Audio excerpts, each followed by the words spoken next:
Incwadi yomphostoli uPawulu kwabaseRoma, isahluko 1. uPawuli inceku kaKristu Jesu, umphostoli, obiziweyo nowahlukaniselwa ivangeli likaNkulunkulu, alethembisa ngaphambili ngabaprofethi bakhe emibhalweni engcwele, mayelana nendodana yakhe eyavela enzalweni kaDavide ngokwenyama, eyabonakaliswa ngamandla ukuthi iyindodana kaNkulunkulu ngokomoya wobungcwele ngokuvuka kwabafileyo uJesu Kristu iNkosi yethu, esamukela ngayo umusa nobuphostoli kube ngokulalela kokukholwa ezizweni zonke ngenxa yegama lakhe, enikuzo nani eningababiziweyo bakaJesu Kristu. Kubo bonke abathandiweyo bakaNkulunkulu abaseRoma, ababiziweyo, abangcwele, makube kini umusa nokuthula okuvela kuNkulunkulu uBaba wethu naseNkosini uJesu Kristu.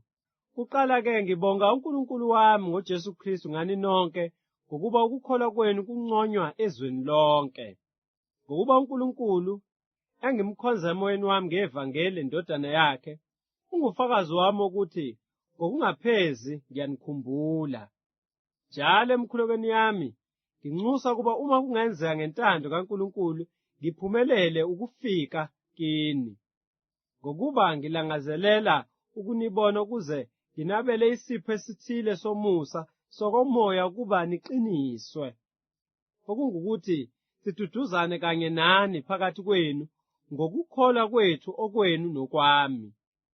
Angithandi bazana ukuba ningazi ukuthi ngazimisela kaningi ukuza kini, kepha ngathiyeka kuze kube manje ukuba nakini ngibe nezithelo njengakwezinye izizwe. Nginecala kumaGreki nakwabezizwe, kwabahlakaniphileyo nakwabangaqondiyo. Kanjalo mina ngokwami nginesifiso sokushumayela ivangeli nakinina baseRoma, ngokuba nginamahloni ngevangeli, ngoba lingamandla kaNkulunkulu kube yinsindiso kulo nalo okholwayo, kumJuda kuqala nakumGreki. Ngokuba ukulunga kukaNkulunkulu kwambula kulo, kuvela ekukholweni kuyisa ekukholweni, njengokulotshiweyo ukuthi olungileyo uza kuphila ngokukholwa. Ngokuba intukuthelo kaNkulunkulu yambulwa ivela ezulwini phezu kwakho konke okungamesaba uNkulunkulu nokungalungi kwabantu abathiya iqiniso ngokungalungi. Ngoba lokho okwazekayo nguNkulunkulu kusobala phakathi kwabo, ngokuba uNkulunkulu ukubonakalisile kubo. Ngokuba ungabonwayo kwakhe kuthi amandla akhe aphakade nobuNkulunkulu bakhe kubonakale kwasekudalweni kwezwe, ngokuba kuqondakala ngezenzo zakhe kuze kungabi nakuzilandulela. Ngokuba kuthe bemazi uNkulunkulu, kabamdumisanga, kabambonganga njengoNkulunkulu, kodwa balutheke ekuzindleni kwabo, inhliziyo yabo engaqondiyo yabamnyama. Bazisho ukuthi bahlakaniphile, baba yiziwula. Nenkazimulo kaNkulunkulu ongabhubhiyo bayiguqule ifane nomfanekiso womuntu obhubhayo, owezinyoni nowezilwane ezinezinyawo ezine nezinwabuzelayo. Ngalokho uNkulunkulu wabanikela ezinkanukweni zezinhliziyo zabo kukho ukungcola, bahlazisane imizimba yabo. Baguqule iqiniso likaNkulunkulu balenza amanga, bahlonipha bakhonza okudaliweyo kunomdali ongobongeka kuze kube phakade. Amen. Ngenxa lokho uNkulunkulu wabanikela ekuhehekweni okuyihlazo, ngokuba abesifazane babo baguqula ukwenza kwemvelo kwabo ngokuphambene nemvelo. Ngokunjalo abesilisa bayeka ukwenza ngokwemvelo kwesifazane, basha ngokukhanukelana abesilisa benza okuyichilo kwabesilisa, bezitholela umvuzo ofanele ukuduka kwabo. Nanjengalokho bengakunakanga ukumazi uNkulunkulu, uNkulunkulu wabanikela engqondweni yokunganaki ukwenza okungafanele. Begcwele bonke okungalungi nokonakala nesangabe nobubi, begcwele umhawu nokubulala nokuphikisana nenkohliso nobuqili nokuhleba.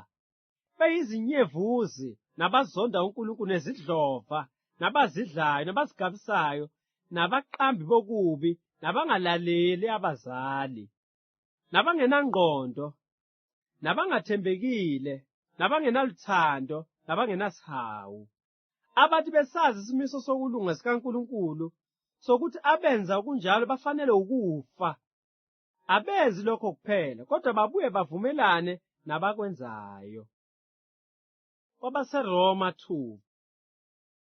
Ngakho awunakuzilandulela wena muntu, noma ungubani owahlulelayo, ngokuba ngalokho wahlulela ngakho omunye uyazilahla wena, ngoba wena owahlulelayo uyakwenza khona lokho nawe.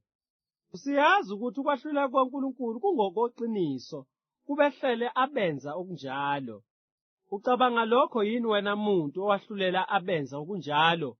Ubukwenza nawe ukuthi uyakubalekela ukwahlulela kwaNkulunkulu na? Uyayidelela yini ingcebo yobunene neyokubekezela neyenyewe yakhe, ungazi ukuthi ubumnene bukaNkulunkulu bukuyisa ekuphendukeni na? Kepha ngobulukhuni bakho nangenhliziyo engaphendukiyo uzibekela ulaka ngosuku lolaka nolokwambula kokwahlulela okulungileyo kukaNkulunkulu. Uyakuvuza yilo nalo ngokwemisebenzi yakhe.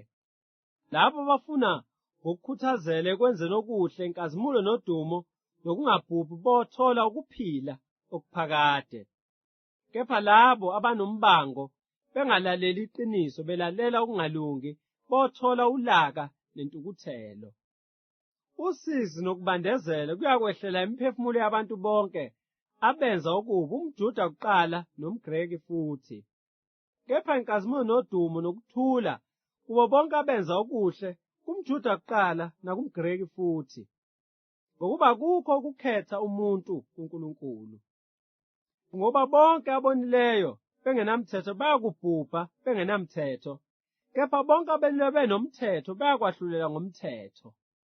Ngokuba akusibo abezwayo umthetho abangabalungile phambi kukaNkulunkulu, kepha abenzayo umthetho yibona abayakulungisiswa. Ngoba nxa abezizwe abangenawo umthetho ngokwemvelo benza okomthetho, laba bengenawo umthetho bangumthetho wabo ngokwabo. Babonakalisa ukuthi umsebenzi womthetho ulotshiwe ezinhliziyweni zabo, nonembeza wabo uyafakaza naye, imicabango yabo imangalelana noma ivunana. Ngosuku uNkulunkulu ayakwahlulela ngalo okufihliweyo kwabantu ngokwevangeli lami ngoKristu Jesu. Kepha uma uthiwa ngumJuda wethemba umthetho, uzibonga ngoNkulunkulu. Niwazi intando yakhe, ukhetha okungcono, ungofundisiwe emthethweni. Uzethembile wena ukuthi ungumholi wezimpumputhe, ungukukhanya kwasebumnyameni. Umyalo weziwula nomfundisi wezingane unakho ukuma kokwazi nokweqiniso emthethweni. Wena-ke ofundisa omunye, awuzifundisi wena na? Wena oshumayela ukuthi akungebiwa, uyeba na? Wena othi akungaphingwa, uyaphinga na? Wena owenyama isithombe, uphanga ithempeli na? Wena ozibonga ngomthetho, dumaza uNkulunkulu ngokweqa umthetho na? Ngokuba igama likaNkulunkulu liyahlanjazwa phakathi kwabezizwe ngenxa yenu, njengalokho kulotshiwe. Ngokuba ukusoka kuyasiza kambe uma ugcina umthetho, kepha uma ungumeqi womthetho, ukusoka kwakho kuphenduka ukungasoki. Ngakho-ke uma ongasokile egcina izimiso zomthetho, ukungasoki kwakhe akuyikubalwa ukuthi kungukusoka na? Khona ongasokiyo ngokwemvelo egcina umthetho uzakwahlulela wena othi unombhalo nokusoka weqe umthetho. Ngokuba umJuda kakusiyo nguye ngokubonwayo, nokusoka akusikho ukubonwa enyameni. Kodwa umJuda yilo onguye ngaphakathi, nokusoka ngokwenhliziyo ngomoya kungengegama, okutuswa kwakhe kungaveli kubantu kepha kuNkulunkulu. KwabaseRoma 3. Ngalokho kuyini umJuda adlula abanye ngakho na? Kukho ukusoka kunokusiza kuni na? Kukhulu ngezindlela zonke, kuqala ngokuba baphathisiwe amazwi kaNkulunkulu. Kunjani pho uma abanye bengakholwanga, ukungakholwa kwabo kuyakwenza ize ukukholeka kwaNkulunkulu na? Qha nakanye, kepha makube ngukuthi uNkulunkulu uqinisile, wonke umuntu ungumqambimanga, njengokuba kulotshiwe ukuthi, ukuze uthiwe ngolungileyo emazwini akho unqobe ekwahlulelweni kwakho. Kepha uma ukungalungi kwethu kubonakalisa ukulunga kukaNkulunkulu, siyakuthini na? Imbala uNkulunkulu ungongalungile yini owehlisa ulaka na? Ngikhulumisa okomuntu. Xana kanye, ngoba uNkulunkulu uyawulahlulela kanjalo izwe pho na? Kepha uma iqiniso likaNkulunkulu lavama ngamanga ami, kube inkazimulo yakhe, ngisahlulelelwani futhi mina njengesoni na? Kungabi ngokuthi njengalokhu sihlanjalazwayo, nanjengalokhu abanye bathi siyasho ukuthi asenze okubi ukuze kuvele okuhle na, ukulahlwa kwabo bafanele. Kunjani kanti? Siyabadlula na? Qhana kanye, ngoba bese sibamangalele abaJuda namaGreki ngokuthi bonke baphansi kwesono. Njengoba kulotshiwe ukuthi, akakho olungileyo, akakho noyedwa, akakho oqondayo, akakho ofuna uNkulunkulu. Bonke baphambukile, baphenduke imbuqa bonkana, akakho wenza okuhle, akakho noyedwa. Umphimbo wabo uyiliba elivulekileyo, ngezilimi zabo bayakhohlisa, isihlungu sezinyoka siphansi kwezindebe zabo. Umlomo wabo ugcwele ukuthuka nokubaba, izinyawo zabo zishesha ukuchitha igazi. Incithakalo nosizi kusezindleleni zabo, indlela yokuthula abayazi. Ukwesaba uNkulunkulu akukho phambi kwamehlo abo. Kepha siyazi ukuthi lokhu okusho umthetho wokukhuluma kubo abasemthethweni ukuba yonke imilomo ivinjwe yizwe lonke libe necala kuNkulunkulu. Ngoba ngemisebenzi yomthetho akukho nyama eyakulungisiswa phambi kwakhe, ngokuba ngomthetho kukhona ukwazi isono. Kepha manje kubonakalisiwe ukulunga okuvela kuNkulunkulu ngaphandle komthetho, kufakazelwa ngumthetho nabaprofethi. Ngisho ukulunga kukaNkulunkulu ngokukholwa nguJesu Kristu kubo bonke abakholwayo, ngokuba akukho mahluko.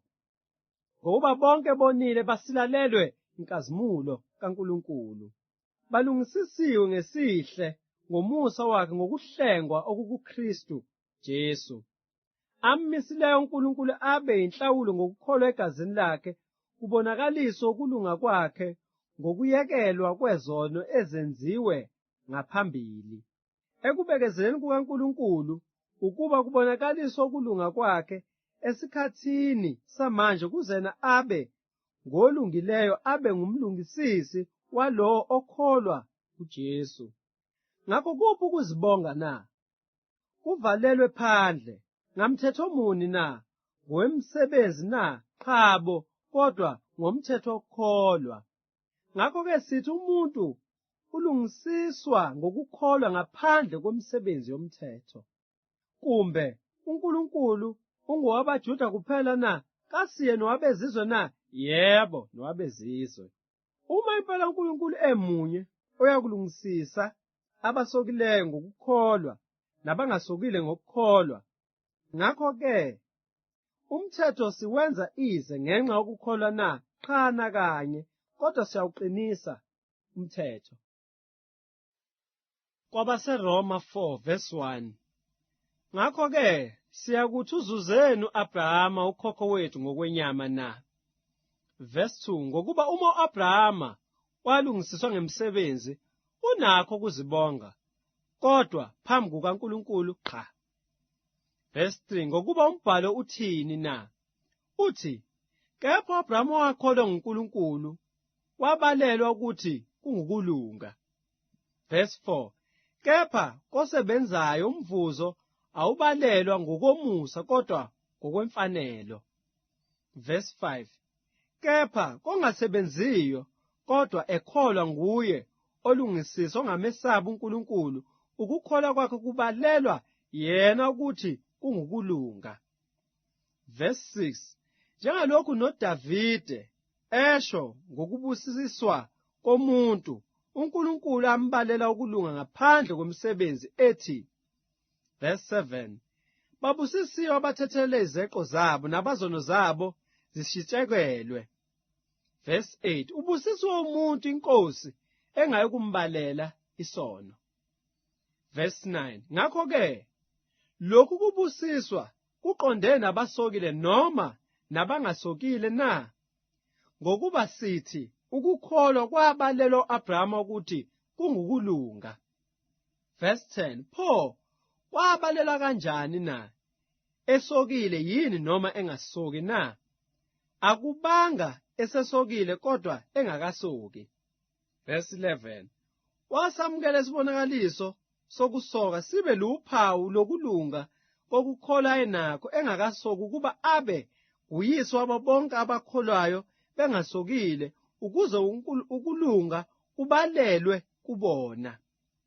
Verse 12, futhi abe nguyise wabasokileyo kungabi ngowangabasokile kuphela kepha nowabo abahamba emkhondweni wokukholwa ubaba u-Abrahama ayenakho engakasoki. Verse 13, ngoba isithembiso sokuthi uyakuba yindlalifa yezwe asinikwanga u-Abrahama nenzalo yakhe ngawo umthetho kodwa ngokulunga kokukholwa. Verse 14, ngoba uma izindlalifa ziyizo ngawo umthetho ukukholwa kwenziwe ize nesethembiso asiselutho. Verse 15, ngoba umthetho ubanga intukuthelo kepha lapho kungekho khona umthetho akukho nakweqa. Verse 16, ngalokho kuya ngokukholwa kuba kube ngokomusa ukuze isithembiso siqiniseke enzalweni yonke kungabi kweyomthetho yodwa kodwa nakuleyo engeyokukholwa kuka-Abrahama ongubaba wethu sonke. Verse 17, njengokulotshiweyo ukuthi ngikumisile ube nguyise wezizwe eziningi phambi kwalowo uNkulunkulu akholwa nguye, yena ophilisa abafileyo nobiza okungekho ngokungathi kukhona. Verse 18, owathi kungekho themba wakholwa ngethemba ukuze abe nguyise wezizwe eziningi njengalokho okwashiwo ukuthi yoba njalo inzalo yakho.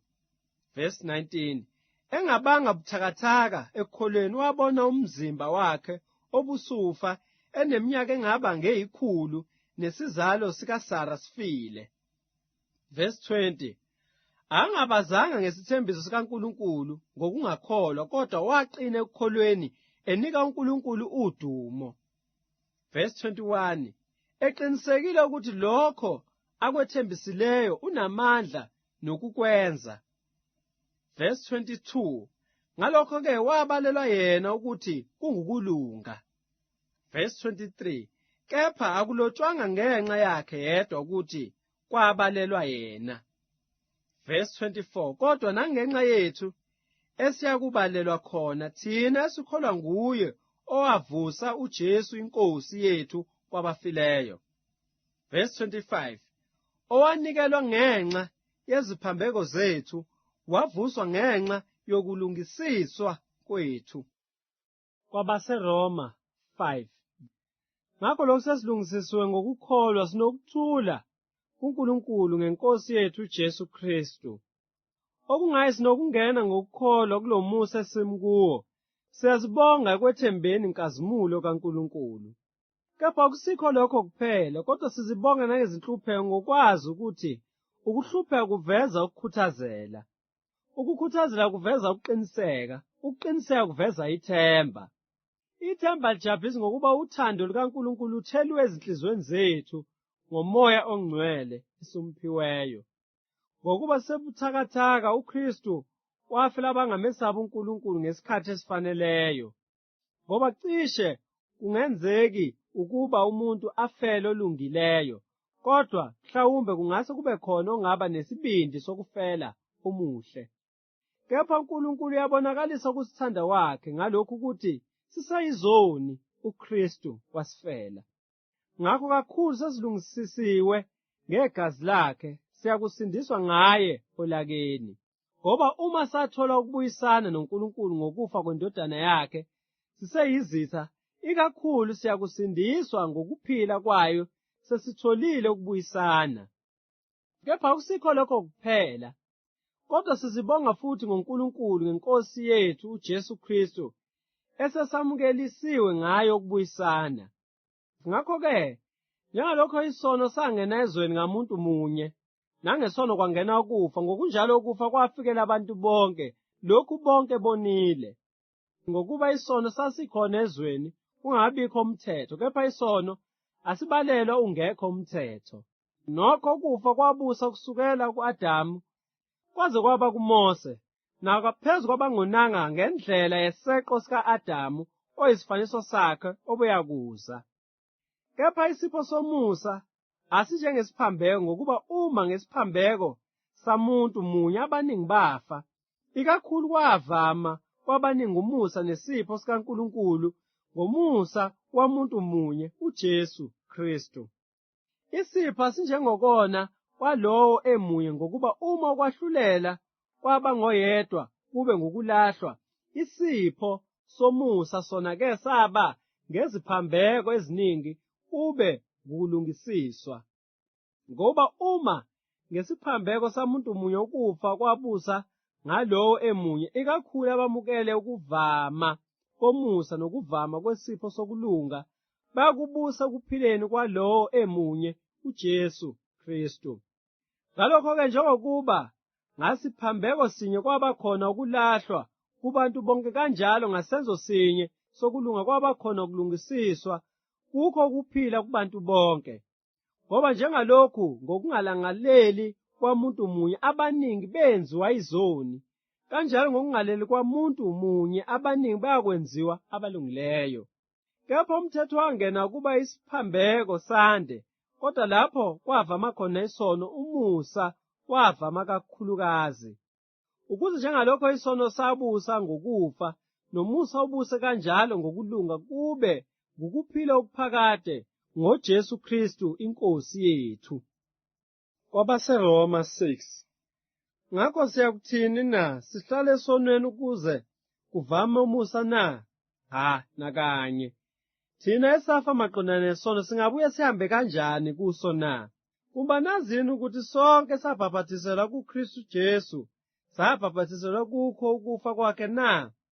Ngakho sehambelwa naye ngokubhaphathiselwa kukho ukufa, kuba njengalokho uKristu wavusa abafileyo ngenkazimulo kayise, kanjalo nathi sihambe ekuphileni okusha. Ngoba uma sihlanganisiwe kanye naye ngokufa okufananayo, siyakuba njalo nangokuvuka. Sazi lokhu ukuthi umuntu wethu omdala wabethelwa kanye naye esiphambanweni, ukuze umzimba wesono wenziwe ize singabe sisakhonza isono. Ngokuba ofileyo ukhululiwe esonweni. Kepha uma safa kanye noKristu, siyakholwa ukuthi siyakuphila futhi kanye naye. Sazi ukuthi uKristu esevusile kwabafileyo akasafi, ukufa akusabusi phezu kwakhe. Ngoba ukufa afa ngakho wakufa kanye nje ngenxa yesono, kepha ukuphila akuphilayo ukuphilela uNkulunkulu. Kanjalo nani manizisho ukuthi ningabafileyo maqondana nesono, kodwa niphilele uNkulunkulu kuKristu Jesu. Ngakho mangingabusi isono emzimbeni wenu ofayo, nize nilalele izinkanuko zawo.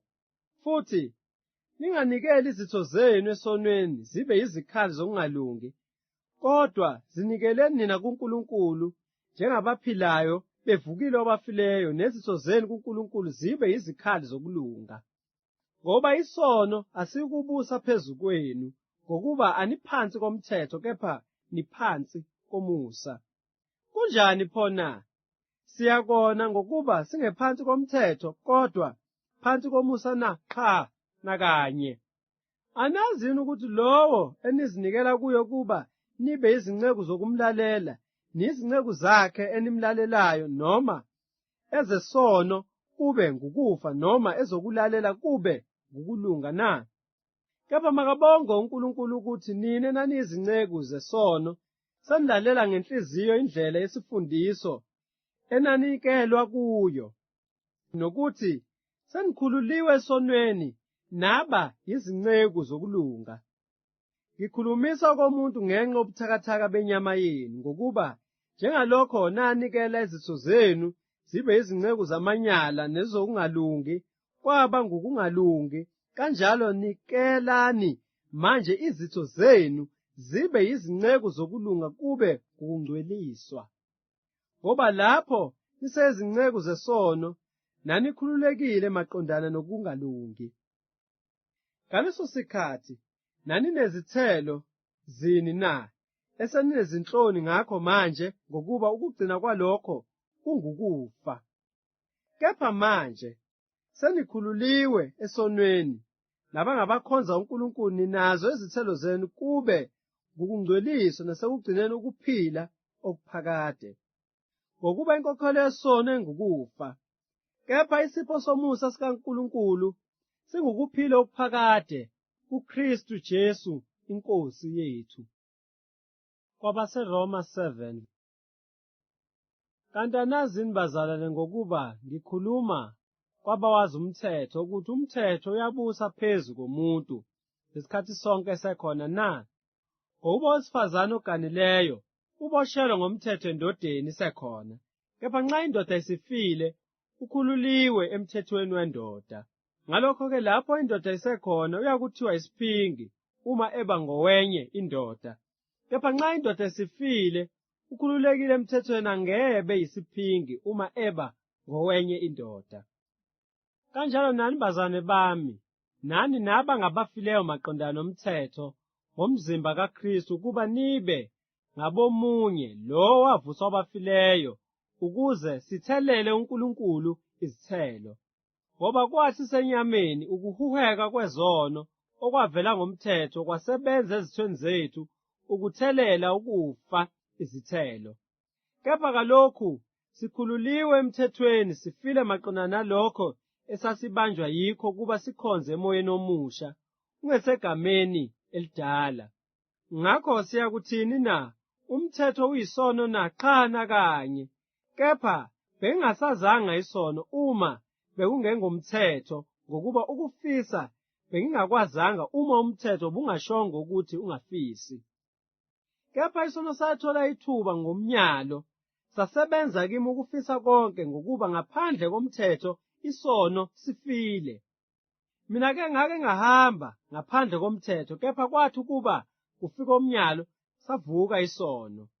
Ngafa mina umnyalo obungowokuphila, wona wafunyanwa ungowokufa kimi. Ngoba isono sithola ithuba ngomnyalo, sangikhohlisa sangibulala ngawo. Ngakho-ke umthetho ungcwele, nomnyalo ungcwele, ulungile, muhle. Pho okuhle kwaba ngukufa kimi na? Cha nakanye. Kepha isono kuba sibonakale ukuthi siyisono, sangibangela ukufa. Ngakho okuhle ukuze isono ngawo umnyalo sibe ngesonayo kakhulu. Ngoba siyazi ukuthi umthetho ungowomoya, kepha mina ngingowenyama othengisiwe phansi kwesono. Ngokuba engikwenzayo angikuqondi, ngokuba engikwenzayo akusikho lokho engikuthandayo, kodwa lokho engikuzondayo yikho engikwenzayo. Kepha uma ngenza lokho engingakuthandiyo, ngiyawuvumela umthetho ukuthi muhle. Kodwa kalokho akuseyimi engikwenzayo, kodwa yisono esihlala kimi. Ngoba ngiyazi ukuthi kimi kungukuthi enyameni yami akuhlali okuhle, ngokuba intando ikhona kimi, kodwa ukwenza okuhle akukho. Ngokuba okuhle engikuthandayo angikwenzi, kodwa okubi engingakuthandiyo lokho ngiyakwenza. Uma-ke ngenza lokho engingakuthandiyo, akuseyimi engenza lokho, kodwa yisono esihlala kimi. Ngalokho ngifumana kimina engithanda ukwenza okuhle umthetho ukuthi kukhona okubi kimi, ngokuba ngiwenamela umthetho kaNkulunkulu ngokomuntu ongaphakathi. Kepha ngibona omunye umthetho ezithweni zami olwayo nomthetho wengqondo yami, ungithumbela emthethweni wesono osezithweni zami. Wo mina muntu osizi, ubani uyakungikhulula kulo mzimba wokufa na? Makabongwe uNkulunkulu ngoJesu Kristu iNkosi yethu. Ngalokho-ke mina ngokwami ngikhonza umthetho kaNkulunkulu ngengqondo, kepha umthetho wesono ngenyama. KwabaseRoma 8. Kanjalo akusekho ukulahlwa kwakuKristu Jesu. Ngokuba umthetho kaMoya wokuphila kuKristu Jesu ungikhululile emthethweni wesono wokufa. Ngokuba lokho kwehlula umthetho, ngokuba ungenamandla ngenxa yenyama, wakwenza uNkulunkulu ngokuthuma indodana yakhe ifana nenyama yesono, ngenxa yesono walahla isono enyameni. Ukuze umnyalo womthetho ugcwaliseke kithina esingahambi ngokwenyama, kepha ngokukaMoya. Ngokuba abokwenyama banaka okwenyama, kepha abakaMoya banaka okukaMoya. Ngokuba ukunaka kwenyama kungukufa, kepha ukunaka kukaMoya kungukuphila nokuthula. Ngokuba ukunaka kwenyama kungubutha kuNkulunkulu, ngokuba akuwuthobeli umthetho kaNkulunkulu, yebo, futhi kungekwenze. Abasenyameni abanakuthokozisa uNkulunkulu. Kepha nina anisenyameni, kodwa nikuye umoya, uma umoya kaNkulunkulu ehlala kini. Kepha uma umuntu engenayo umoya kaNkulunkulu, kaKristu, lo kasiye owakhe. Uma uKristu ekini, umzimba ufile ngenxa yesono, kepha umoya ungukuphila ngenxa yokulunga. Uma-ke umoya walo wavusa uJesu kwabafileyo ehlala kini, yena wavusa uKristu Jesu kwabafileyo, uyakuphilisa nemizimba yenu efayo ngayo umoya wakhe ohlala kini. Ngalokho-ke bazalwane, asinacala kuyo inyama lokuba sihambe ngokwenyama. Ngoba uma nihamba ngokwenyama nizakufa, kepha uma nibulala imisebenzi yomzimba ngomoya nizakuphila. Ngoba bonke abaholwa ngumoya kaNkulunkulu labo bangabantwana bakaNkulunkulu. Ngokuba namukeliswanga umoya wobugqila ukuba nibuye nesabe, kepha namukeliswa umoya wobuntwana esimemeza ngaye sithi, Abba, Baba. Yena lowo moya ufakaza kanye nomoya wethu ukuthi singabantwana bakaNkulunkulu. Uma-ke singabantwana, siyizindlalifa futhi, izindlalifa zikaNkulunkulu, izindlalifa kanye noKristu. Uma phela sihlupheka kanye naye ukuze siphiwe inkazimulo futhi kanye naye. Ngokuba ngithi izinhlupheko zesikhathi samanje azinakulinganiswa nenkazimulo eyakwambula kuthina. Ngokuba ukulangazelela kokudaliweyo kulindele ukwambula kwabantwana bakaNkulunkulu. Ngokuba okudaliweyo kwabekwa phansi kobuze, kungengentando yakho kodwa ngaye owakubekayo, ethembeni lokuthi nakho okudaliweyo kuyakukhulula ebugqileni bokubhubha, kube ngukukhululeka kwenkazimulo yabantwana bakaNkulunkulu. Ngokuba siyazi ukuthi konke okudaliweyo kuyabubula kanye kunezinseka kuze kube manje. Akusikho lokho kuphela, kepha nathi uqobo lwethu esinolibo likaMoya siyabubula phakathi kwethu silindele isimo sobuntwana, ukukhululwa komzimba wethu. Ngokuba ethembeni sisindisiwe, kepha ithemba libonwayo alisilo ithemba. Ngokuba lokhu umuntu akubonayo usakwethembelani na? Kodwa uma sithemba lokho esingakuboniyo, siyakulindela ngokubekezela. Ngokunjalo nomoya asisiza ebuthakathakeni bethu, ngokuba asikwazi esingakucela ngokufaneleyo, kodwa umoya uqobo usikhulumela ngokububula okungenakuphinyiselwa. Kepha yena ohlola izinhliziyo uyakwazi ukuqonda ngumoya, ngokuba ukhulumela abangcwele ngokwentando kaNkulunkulu. Siyazi ukuthi kwabamthandayo uNkulunkulu konke kusebenzelana kube ngokuhle kulabo ababiziweyo ngecebo lakhe. Ngoba labo ayebazi ngaphambili wabamisa ngaphambili bafane nesimo sendodana yakhe, ukuze yona yibe yizibulo phakathi kwabazalwane abaningi.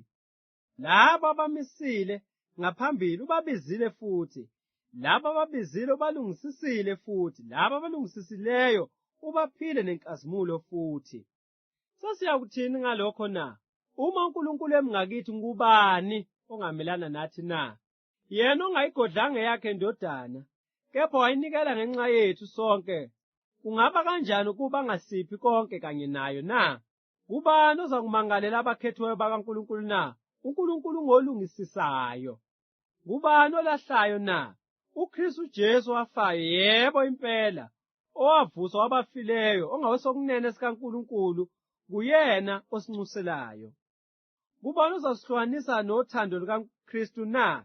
Noma ukuhlupheka, noma ukubandezeka, noma ukuzingelwa, noma indlala, noma ukuhambaze, noma ingozi, noma inkemba na? Kulotshiwe ukuthi ngenxa yakho sibulawa usuku lonke, sithiwa izimvu zokuhlatshwa. Kepha kukho konke lokho siyanqoba nokunqoba ngowasithandayo. Ngiyakholwa ukuthi nakufa, nakuphila, nazingelosi, nababusi, nakho kukhona, nakho kuzayo, namandla, nakuphakama, nakujula, nanto enye edaliweyo, akuyikuba namandla okusahlukanisa nothando lukaNkulunkulu olukuKristu Jesu inkosi yethu. KwabaseRoma 9.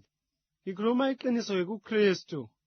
Angiqamba amanga, unembeza wami ufakazelana nami emoyeni ongcwele, ukuthi nginokudabuka okukhulu nobuhlungu obungapheliyo enhliziyweni yami, ngoba ngingafisi ukuba mina uqobo ngibe ngoqalekisiweyo kuKristu ngenxa yabazane bami abangabakithi ngokwenyama. Bona bangabakwa-Israyeli, okungesabo isimo sobuntwana, inkazimulo, nezivumelwano, ukumiswa komthetho, nenkonzo, nezithembiso. Abangababo okhokho avela kubo uKristu ngokwenyama, yena onguNkulunkulu ophezu kwakho konke, obongekayo kuze kube phakade. Amen. Akusikho ongathi izwi likaNkulunkulu liphuthile, ngoba akusibo bonke abavela ku-Israyeli abangabakwa-Israyeli. Nakuba beyinzalo ka-Abrahama bonke abasibo abantwana, kodwa kuthiwa ngo-Isaka iyakubizwa inzalo yakho. Lokhu kungukuthi akusibo abantwana benyama abangabantwana bakaNkulunkulu labo, kodwa abantwana besithembiso bathiwa inzalo. Ngokuba lingelesithembiso lelizwi lokuthi ngalesi isikhathi ngizakufika, khona uSara uzakuba nendodana. Akuyilokhu kuphela, kodwa kwabanjalo nakuRibheka, ekhulelisiwe ngoyedwa u-Isaka ukhokho wethu. Ngokuba bengakazalwa, bengakenzi okuhle nokubi, ukuze icebo likaNkulunkulu eliya ngokukhetha lime. Kungabi ngemisebenzi, kodwa kube ngayo obizayo, kwashiwo kuye ukuthi, omkhulu uyakukhonza omncane. Njengalokho kulotshiwe ukuthi uJakobe ngamthanda, kepha u-Esawu ngamzonda.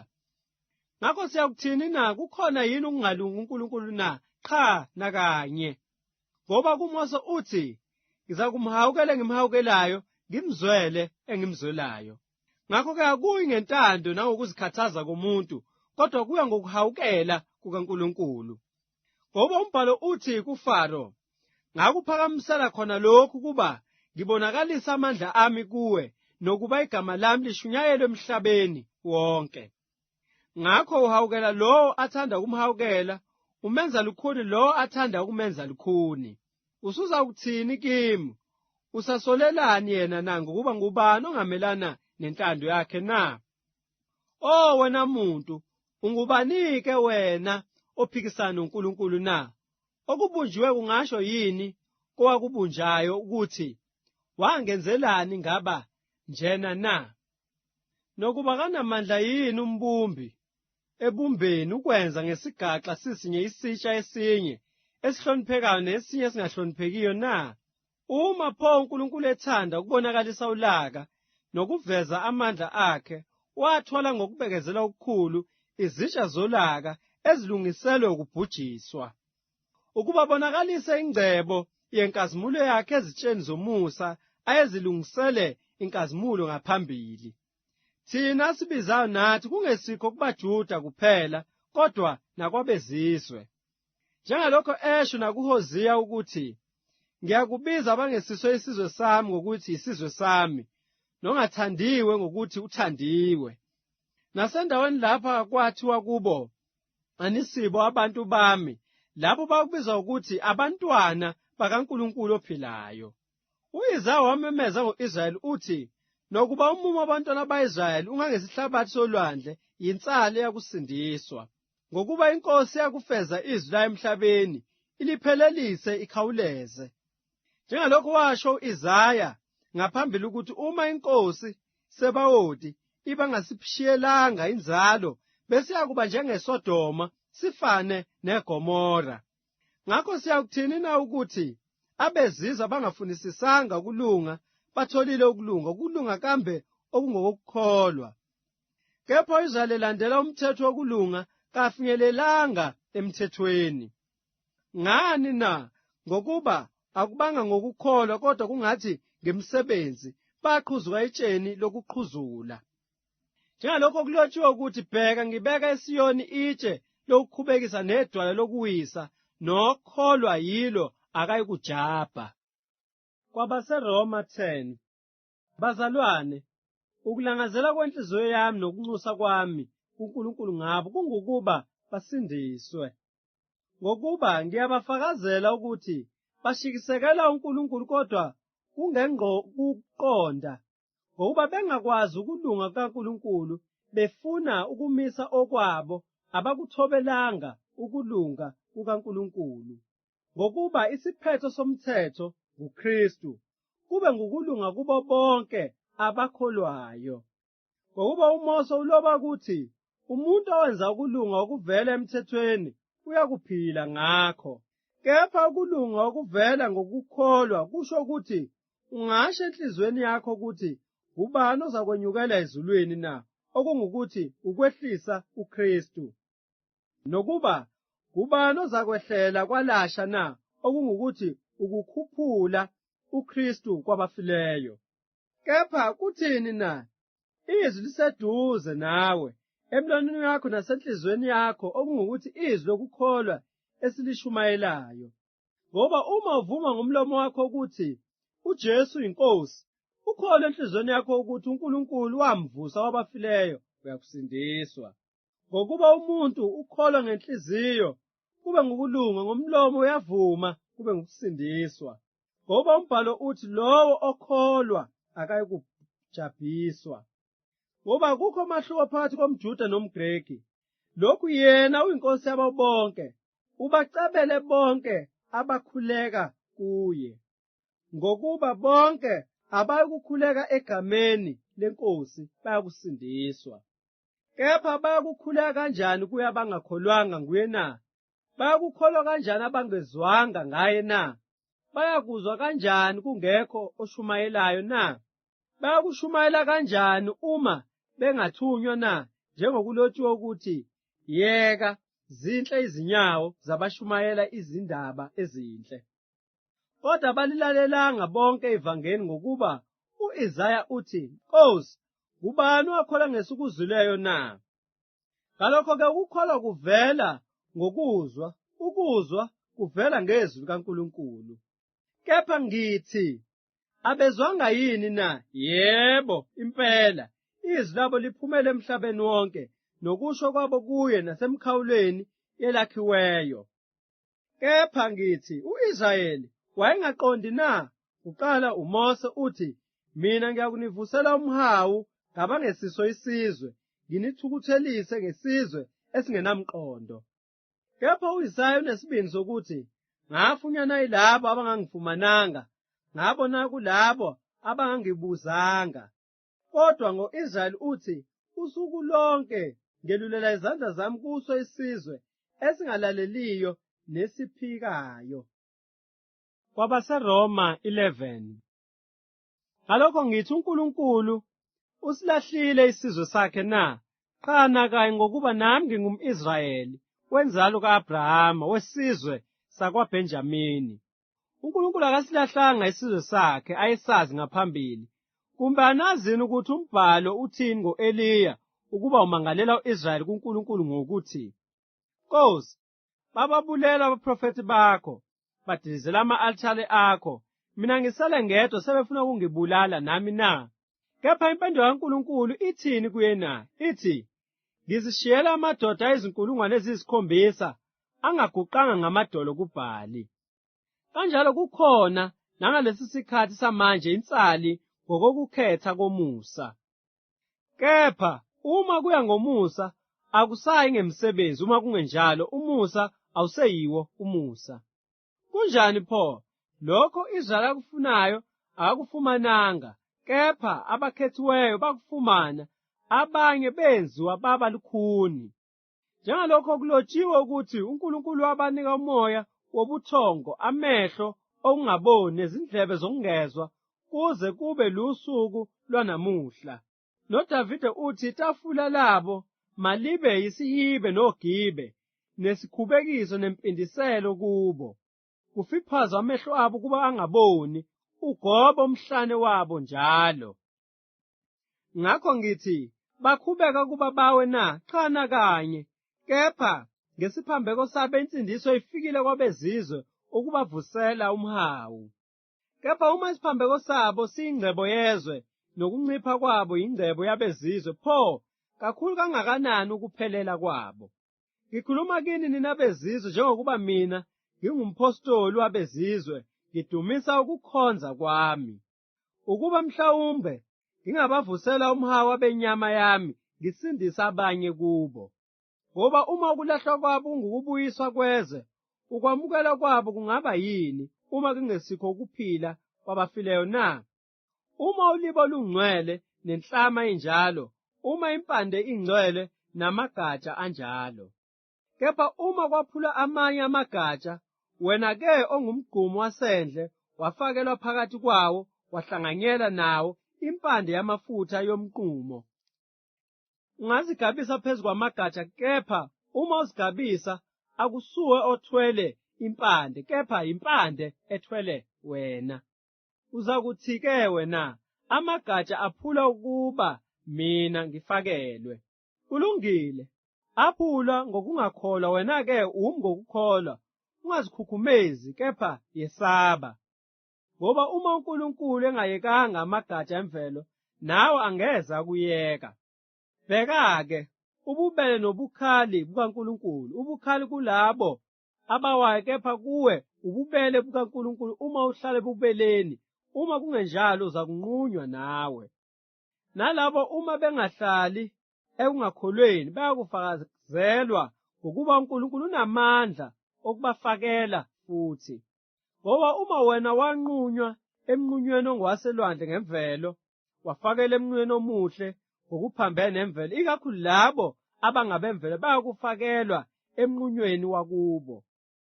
Ngokuba ngithanda bazalwane ukuba ningazi lemfihlakalo, funa nizishaye abahlakaniphileyo ukuthi ingxenye ka-Israyeli yehlelwe ngubulukhuni kuze kungene abezizwe ngokupheleleyo.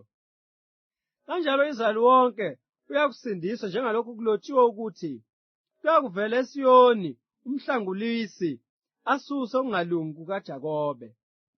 Yilesi isivumelwano sami nabo, lapho ngisusa izono zabo. Ngokwevangeli bayizitha ngenxa yenu, kepha ngokukhethwa bangabathandiweyo ngenxa yawokhokho. Ngokuba izipho zomusa nokubiza kukaNkulunkulu akuguquki kukho. Ngoba njengalokho nina kade ningamlaleli uNkulunkulu, kepha manje nihawukelwe ngenxa yokungalaleli kwabo. Kanjani nalaba kalokhu abalalelanga, ukuze ngomusa enenzele wona nabo bahawukelwe manje. Ngokuba uNkulunkulu ubavalele bonke ukungalalelini ukuze abahawukele bonke. Yeka ukujula kwengcebo nokuhlakanipha nokwazi kaNkulunkulu. Yeka ezahlulelo zakhe ezingaphenyekiyo nezindlela zakhe ezingaqondakaliyo.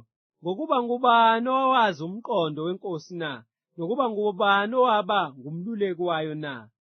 Noma ngubani owaqala ukuyipha ukuba kubuyisele kuye na? Ngoba konke kuvela kuye, kukhona ngaye, kuya kuye, makube kuye inkazimulo kuze kube phakade. Amen. KwabaseRoma 12. Ngakho ngiyanincenga bazane ngobubele bukaNkulunkulu ukuba ninikele imizimba yenu ibe ngumnikelo ophilileyo, ongcwele, othandeka kuNkulunkulu, kube ngukukhonza kwenu kokuqonda. Ningalingisi lelizwe, kodwa niguqule isimo ngokwenziwa ibentsha ingqondo yenu, ukuze nibe nokuhlolisisa okuyintando kaNkulunkulu, okuhle nokuthandekayo nokupheleleyo. Ngokuba ngomusa engiwuphiweyo ngisho kulo nalo phakathi kwenu, ukuthi angacabanga athi mkhulu kunalokho afanele ukukucabanga, kodwa acabange kube ngukuqonda njengalokho uNkulunkulu abele lo nalo isilinganiso sokukholwa. Ngoba njengalokhu sinezitho eziningi emzimbeni munye, kepha izitho zonke azinamsebenzi munye. Kanjalo thina esibaningi simzimba munye kuKristu, kepha ngabanye siyizitho omunye somunye. Sinezipho zomusa ezahlukileyo ngokomusa esiwuphiweyo. Uma singesokuprofetha, asiprofethe ngesilinganiso sokukholwa. Uma singesokukhonza, kube sokukonzweni, ofundisayo kube sekufundiseni. Oyalayo kuyaleni, owabayo enze ngobuqotho, oholayo ngenkuthalo, ohawukelayo ngentokozo. Uthando malingabi nakuzenzisa, nenyanya okubi nibambelele kokuhle. Thandanani ngenhliziyo ngothando obuzalwane, ekwazisaneni nandulelane. Ekukhuthaleni ngenqeni, nivuthe emoyeni nikhonze iNkosi. Ethembeni nikuthokoze, osizini nibekezele, ekukhulekeni niqinisele njalo. Hlanganyelani nabangcwele ekusweleni kwabo, nikhuthalele ukungenisa izihambi. Babusiseni abanizingelayo, busisani ningaqalekisi. Thokozani abathokozayo, nikhale nabakhalayo. Manibe nhliziyo-nye, ningazindli okuphakemeyo, kodwa yaneliswani ngokuphansi, ningazishayi abahlakaniphileyo. Ningaphiliseli muntu okubi ngokubi, nakani okuhle phambi kwabantu bonke. Uma kungenzeka ngokwenu, hlalisanani ngokuthula nabantu bonke. Ningaziphindiseli nina bathandwa, kodwa dedelani ulaka, ngokuba kulotshiwe ukuthi, ngokwami ukuphindisela ngiyakubuyisela mina, isho iNkosi.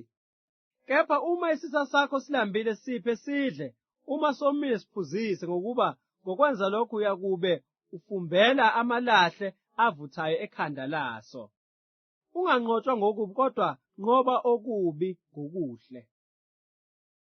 KwabaseRoma 13. Akube yilo nalo azithobe phansi kwamandla ombuso, ngokuba akukho mandla ombuso angaveli kuNkulunkulu. Lawa khona amiswe nguNkulunkulu. Ngakho-ke omelana namandla ombuso umelana nesimiso sikaNkulunkulu, kepha abamelana nakho bayakwamukeliswa ukulahlwa. Ngokuba ababusi abesabeki kwabenza okuhle, kodwa kwabenza okubi. Kepha uyathanda yini ukungesabi amandla ombuso na? Yenza okuhle, uyakubongwa yiwo. Ngokuba uyisikhonzi kaNkulunkulu kube kuhle kuwe. Kepha uma wenza okubi, yesaba ngokuba awuyiphatheli ize inkemba, ngokuba uyisikhonzi kaNkulunkulu, umphindiseli ngokwehlisela ulaka kowenza okubi. Ngalokho kuswelekile ukuwuthobela, kungabi kuphela ngenxa yolaka, kodwa nangenxa kanembeza. Ngoba ngenxa lokho nikhipha intela, ngokuba bayizikhonzi zikaNkulunkulu ezikhuthalela khona lokho. Nikani bonke okubafaneleyo, intela kofanele intela, inkokhiso kofanele inkokhiso, ukwesaba kofanele ukwesatshwa, udumo kofanele udumo. Ningabi nacala lani nakubani, kuphele lokuthandana, ngoba othanda omunye ugcwalisile umthetho. Ngoba lokhu ukuthi ungaphingi, ungabulali, ungebi, ungafisi, noma ukhona omunye umyalelo, kuyahlanganiswa kulelizwi elithi, wothanda umakhelwane wakho njengalokhu uzithanda wena. Uthando alwenzi okubi kumakhelwane, ngakho-ke uthando lungukugcwaliseka komthetho. Yenzani lokhu njengoba nazi isikhathi ukuthi sekuyihora lokuba nivuke ebuthongweni, ngoba manje insindiso isisondele kithi kunaleso sikhathi esaqala ukukholwa ngaso. Ubusuku sebuyaphela, imini isisondele, ngakho-ke asilahle imisebenzi yomnyama, sihlome izikhali zokukhanya. Asihambe ngokufaneleyo njengasemini, kungabi ngokuminza nokudakwa, kungabi ngobufebe namanyala, kungabi ngokuxabana nomhawu. Kodwa embathani iNkosi uJesu Kristu, ningakanakekeli inyama, kuvuswe izinkanuko. KwabaseRoma 14. Kepha ubuthakathaka ekukholweni mamukeleni, kungabi ngokwahlulela ngezizindlo. Omunye ukholwa ukuthi angadla konke, kepha ubuthakathaka udla imifino. Odlayo angamdeleli ongadliyo, ongadliyo angamahluleli odlayo, ngokuba uNkulunkulu umamukele. Ungubani wena owahlulela inceku yomunye na? Usenkosini yayo ukuma noma ukuwa kwayo, kepha iyakumiswa, ngokuba iNkosi inamandla okuyimisa. Omunye wazisa olunye usuku kunolunye, omuyazisa izinsuku zonke, yilona lowo akaqiniseke enhliziyweni yakhe. Ohlonipha usuku uluhloniphela inkosi, nodlayo udlela inkosi, ngokuba ubonga uNkulunkulu, nongadliyo akadli ngenxa yenkosi, ubonga uNkulunkulu. Ngoba akakho phakathi kwethu oziphilela yena, akakho nozifela yena. Ngoba uma siphila, siphilela inkosi, uma sifa sifela inkosi. Ngakho-ke noma siphila noma sifa singabenkosi. Ngokuba ngenxa lokho uKristu wafa, wabuye waphila kuba abe yinkosi yabafileyo neyabaphilayo. Kepha wena umahlulelani umzane wakho na? Futhi umdelelelani umzane wakho na? Ngokuba sonke siyangumisa phambi kwesihlalo sokwahlulela sikaNkulunkulu. Ngoba kulotshiwe ukuthi, kuphila kwami isho inkosi, kimi nayo ukuguqa amadolo onke, nezilimi zonke ziyakudumisa uNkulunkulu. Ngalokho-ke ilona lowo phakathi kwethu uyakuziphendulela uNkulunkulu. Ngakho masingabe sisahlulelana, kepha ungcono yahlulelani lokho kokuthi makungabekele umzalwane into yokumqhuzula nakuba isikhubekiso. Ngiyazi nganelisiwe eNkosini uJesu ukuthi akukho lutho oluyichilo ngokwalo, kepha kuye othi lubi uyena lubi. Ngoba uma umzane wakho edabukiswa ngenxa yokudla, awusahambi ngothando, ungambhubhisa ngokudla kwakho lowo amfelayo uKristu. Ngalokho okuhle kwenu makungahlanjalazwa. Ngoba umbuso kaNkulunkulu awusikho ukudla nokuphuza, kepha ungukulunga, nokuthula, nokuthokoza emoyeni ongcwele. Ngoba ukhonza uKristu kulokhu uthandekile uNkulunkulu, ukholekile kubantu. Ngalokho-ke asijonge kokuthula nokwakhana. Ungawuchithi umsebenzi kaNkulunkulu ngenxa yokudla. Konke kuhlanzekile, kepha kubi kulowo muntu okudla ekhubeka. Kuhle ungayidli inyama, nokungaliphuzi iwayini noma okunye umzalwane wakho aqhuzuka ngakho. Ukukholwa nakho yiba nakho ngokwakho phambi kukaNkulunkulu, ubusisiwe ongazihlulela ngalokho akukhethayo. Kepha ongabazayo nxa edla ulahliwe, ngokuba kungangokukholwa konke okungayiveli ekukholweni kuyisono. KwabaseRoma 15. Kepha thina esinamandla sifanele ukuthwala ubuthakathaka babangenamandla, singazithokozisi thina. Yilawo nalowo kithi makathokozise umakhelwane, kube kuhle aze akheke. Ngoba noKristu akazithokozisanga yena, kepha kunjengokuba kulotshiwe ukuthi, ukuthuka kwabakuthukayo kwehlela phezu kwami. Ngoba konke kwalotshwa ngaphambili kwalotshelwa ukufundiswa kwethu, ukuze ngokubekezela nangenduduzo yemibhalo sibe nethemba. Kepha uNkulunkulu wokubekezela nowenduduzo makaniphe nibe nokuqonda kanye phakathi kwenu ngokukaKristu Jesu, ukuze nganhliziyo yenu idumise ngamlomo munye uNkulunkulu uyise weNkosi yethu uJesu Kristu. Ngalokho yamukelanani njengalokho noKristu wasamukela, ukuze kudunyiswe uNkulunkulu. Ngoba ngithi uKristu waba yisikhonzi sabasokileyo ngenxa yeqiniso likaNkulunkulu, ukuze aqinise izithembiso ezaphiwa okhokho. Abezizwe bamdumise uNkulunkulu ngenxa yesihawu sakhe, njengalokho kulotshiwe ukuthi, ngalokho ngiyakukudumisa phakathi kwabezizwe, ngihubele igama lakho. Abuye athi, jabulani nabezizwe kanye nesizwe sakhe, nokuthi dumisani iNkosi nina nonke bezizwe, niyibabaze nina abantu bonke. Futhi u-Isaya uthi, kuyakuba khona impande kaJesayi, yena uyakuvuka abuse abezizwe, abezizwe bayakwethembela kuye. uNkulunkulu wethemba makanigcwalise ngenjabulo yonke nangokuthula konke ekukholweni, ukuze nivame ethembeni ngamandla kaMoya oNgcwele. Kepha nami ngokwami nganelisiwe ngani bazane bami, ukuthi nani nigcwele ukuva, nigcwalisiwe ngokwazi konke, ninamandla futhi okuyalana. Kepha nginilobele kokunye ngesibindi njengonikhumbuzayo, futhi ngenxa yomusa engiwuphiwe nguNkulunkulu, ukuba ngibe yisikhonzi sikaKristu Jesu kwabezizwe, ngikhonze ivangeli kaNkulunkulu njengompristi, ukuze abezizwe babe ngumnikelo owamukeleka kahle, umngcwelisiwe ngoMoya oNgcwele. Ngalokho ngiyonibonga kuKristu Jesu maqondana nokukaNkulunkulu. ngokuba angiyukuba nasibindi sokhuluma lutho ngaphandle kwezinto uKristu azisebenza ngami, kube ngukulalela kwabezizwe ngezwi nangesenzo, ngamandla ezibonakaliso nezimangaliso, ngamandla kaMoya oNgcwele, njengokuba ngasuka eJerusalema ngazungeza ngaze ngafika e-Iliriku ngishumayela ivangeli kaKristu ngokupheleleyo. Kanjalo ngangihlose ukushumayela ivangeli kungabi lapho uKristu waziwa khona, ukuze ngingakhi phezu kwesisekelo somunye. Kodwa njengalokho kulotshiwe ukuthi abangabikelwanga ngaye bayakubona, nabangezwanga bayakuqonda. Ngenxa lokho ngathiyeka kaningi ukuza kini, kepha manje lokhu ngingasenandaba kulawa mazwe, futhi sekuyiminyaka eminingi ngilangazelela ukuza kini. Ngiyakuza nxa ngiye eSpaniya, ngokuba ngiyethemba ukuthi ekudluleni kwami ngizakunibona ngikhashwe yinina, nxa ngiya khona, uma sengike nganeliswa yinina. Kepha manje ngisaya eJerusalema ngiyokhonza abangcwele, ngoba kwaba kuhle kwabaseMakedoniya nabase-Akhaya ukwenzela abampofu kwabangcwele baseJerusalema umnikelo othile.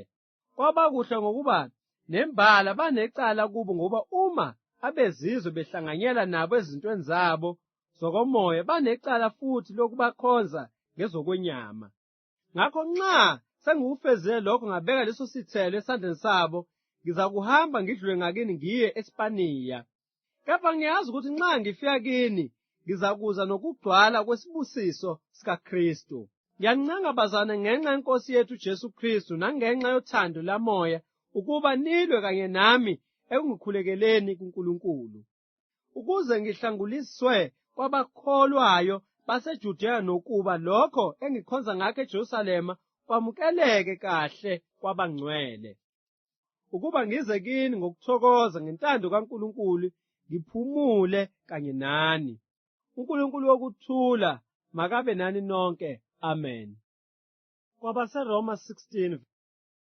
Ngiyamncoma kini uFebe udadewethu oyisikhonzi sebandla laseKenikreya, ukuze nimamukele eNkosini njengokufanele abangcwele, nimsize noma kuyiphi into angase ayidinge kini, ngokuba yena ube ngumsizi wabaningi nowami uqobo.